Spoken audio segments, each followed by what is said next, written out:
Sasa njia ya kwanza ya kuupokea mwezi wa Ramadhani ni dua. Tukithirishe dua kumwomba Allah tabarak wa taala, Allahumma ballighna Ramadhan wa wafiqna li ta'atik fi ta'atik. Mola, tufikishe Ramadhani na utuwafikie katika taa zako. Waweza ukaingia Ramadhani hata khitima moja usiipate, usiweze kuleta dhikri hata mara 100 kwa siku. Mambo yote, wama tawfiqi illa billah. Lazima muumini wakati wote ajiweke mnyenyekevu kwa Allah tabarak wa taala, na umlilie Allah tabarak wa taala akufanyie wepesi haya, kwa sababu wama tashauna illa an yasha Allahu rabbul alamin. Kithirisha dua, useme baada siku 5 tu waweza kufa kesho Ramadhani. Sasa muombe Allah tabarak wa taala akujalie ni katika wale watakaobahatika na watakaoingia katika neema hii ya kuifikiwa na mwezi wa Ramadhan, kwa sababu kheri zake ni nyingi sana. Mtume sallallahu alaihi wasallam katufundisha kila mwezi ukiingia kuna dua ya kujiombea wewe ubaki katika imani yako. Kila mwezi ukiandama, unapouona mwezi umeandama, kinachostahili ni kusema Allahu akbar, Allahumma ahilla alaina bil amni wal iman was salamati wal islam wat tawfiq lima tuhibbu wa tarda rabbi wa rabbuka Allah. Haya maneno manne ni muhimu sana kila mwezi ukiingia. Sisi ukiona wajana ndio dua yako, wale ule hujafanya lolote. Ukiona mwezi omba dua, mambo ya leo wajana si kazi yako. Omba dua, Allahumma ahilla alaina bil amni wal iman. Dua yenye mafunzo. Allah ameanza na amani kabla ya imani. Omba mji wako Allah uweke kwenye amani, kwa sababu amani ikikosekana huwezi kuyafanya mambo ya imani. Hakuna amani hapo, utaswali swala ya Ijumaa, la aljumaat wala aljamaat. Hakuna swala ya Juma wala swala ya jamaa kukiwa hakuna amani. Mtume sallallahu alaihi wasallam kaanza na dua, Allahumma ahilla alaina bil amni wal iman was salamati wal islam. Kaongeza salama ya kila aina, afya yako, ya mali yako, ya watu wako. Allah atuletee, jalia kuandama kwa mwezi huu ni sababu ya kuwa katika salama na tuwe katika Uislamu. Katanguliza usalama kabla ya Uislamu. Watawfiqa lima tuhibbu wa tarda, na utuwafikie ya Rabbi tuwe katika mwezi huu ni wenye kuwafikiwa kufanya kila linalokupendeza na kukuridhisha. Rabbi wa rabbuka Allah, Mola wangu na Mola wako mwezi. Sote ni viumbe banani wa Allah tabaraka wa taala.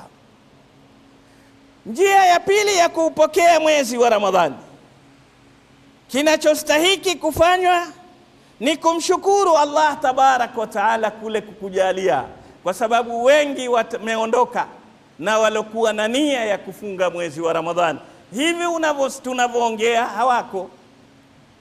Lakini kuna na wengine wako katika hali ngumu ya maradhi, kiasi tayari auliza mashekhe, nastahiki nifanye nini? Hali yangu ndio hii.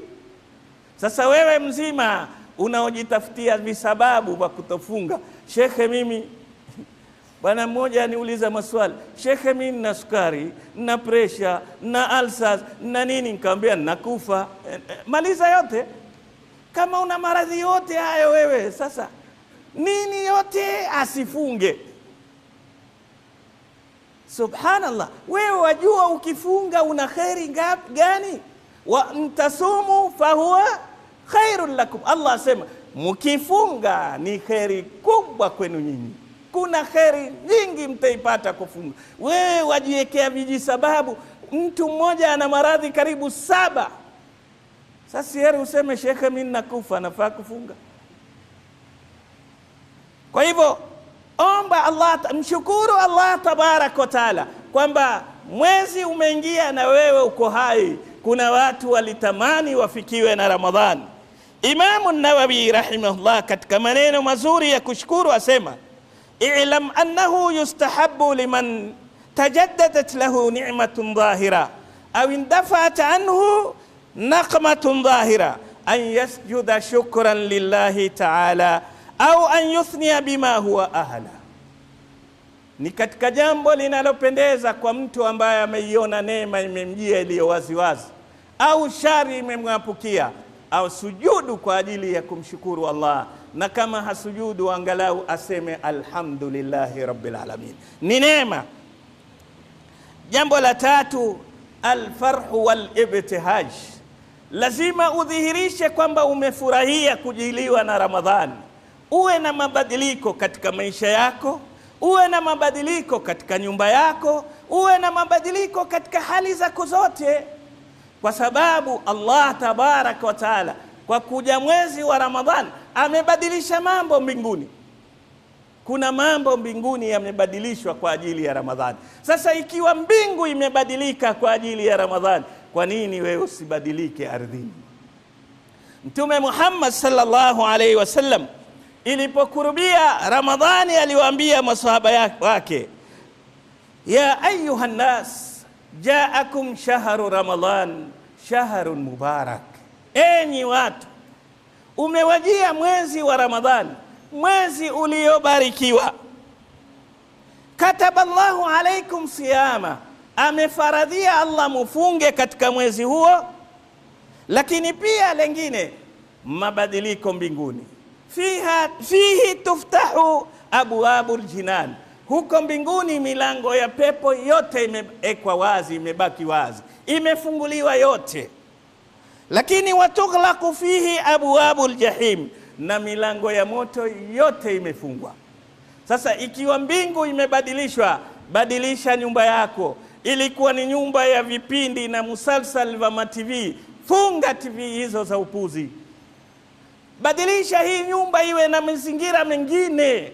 Ikiwa mbingu imebadilika, kwa nini nyumba yako isibadilike? Kama ilikuwa una tabia za kutosali jamaa, badilika, usikose jamaa msikitini. Ulikuwa una tabia huna kikao cha adhkar, kijalie asubuhi na jioni. Kila namna huna tabia ya kusikia maneno ya Allah, yasikilize, kwa sababu kusikia Qur'ani ikisomwa ni rahma. Idha quri'a al-Qur'anu fastami'u lahu wa ansitu la'allakum turhamun. Kuna watu huja msikitini Ramadhani, shekhe anafasiri Qur'an, yeye ndio atajifanya ati msomaji Qur'an. Hajui kwamba kila kitu kwa wakati wake. Unapoisikiliza Qur'an wakati ikisoma, wewe uko kwenye kheri ya rehma ya Allah zinakumiminikia, na unapata ajiri kama vile unavyoisoma, kwa sababu yote ni amri ya Allah. Tuisome Qur'an, tuisikilize Qur'an, tuijue maana ya Qur'an, tuizingatie Qur'an, tuhifadhi Qur'an, vile vile tuitumie katika maisha yetu Qur'an.